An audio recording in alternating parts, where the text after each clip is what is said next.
And I think, as kids, we grow up to be phenomenal question askers. And so I have a friend named Naomi Way who teaches seventh grade boys in New York English and journalism. And so she asks them, her first time, she teaches them how to interview people and how to ask questions. And the first time she ever did it, she said, okay, I'm going to sit in the front of the class. You ask me any question you want, and I will answer it honestly. And so the first question was, are you married? And she says, yeah, no, I'm not married. Second question, are you divorced? Yes. Third question, do you still love him? She's like, whoa, whoa, whoa. Fourth question, and she says, yes, I do. Fifth question, does he know? Do your kids know? And so kids will go right there. And of course, we don't do that as adults because we want to be, respect people's privacy. But we err on the side of modesty, or err on the side of diffidence. I think most people are dying to be asked questions, and they're dying to be asked questions about their own life. I now constantly ask people about their childhood. Who were you in high school and how have you changed?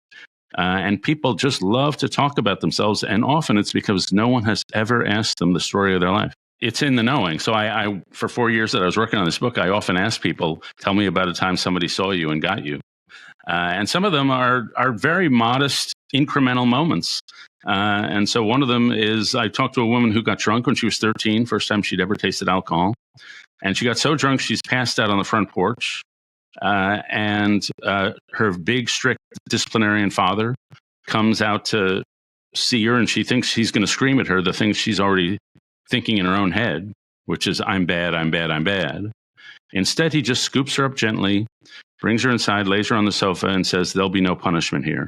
You've had an experience. So he was sensitive to understand he didn't need to scream at her at that moment. Another story, I've got zillions in the book, but another story involves a former student of mine named Jillian Sawyer, whose dad died of pancreatic cancer when she was in college. I taught her as a grad student.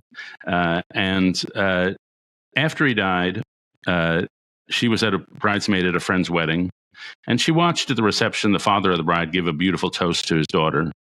And she thought about the toast she would not be getting at her wedding. And it came time for the father-daughter dance. And she decided, I'm going to skip this one. So she went to the ladies' room to go have a cry. And when she got out of the ladies' room, she saw everybody from her table and the adjoining table had gotten up, and they were just waiting outside the ladies' room. And she said, no one said a word, but each person just gave me a quick hug, even the new boyfriends who I knew less well. And they didn't try to validate my grief. They didn't try to fix me. They just were there for me in silence, and it was just what I needed. So somebody at that table got up after Jillian got up and said, let's go be with Jillian and just be present for her at this moment. And that's an act of great sensitivity and great seeing, and she felt seen at that moment.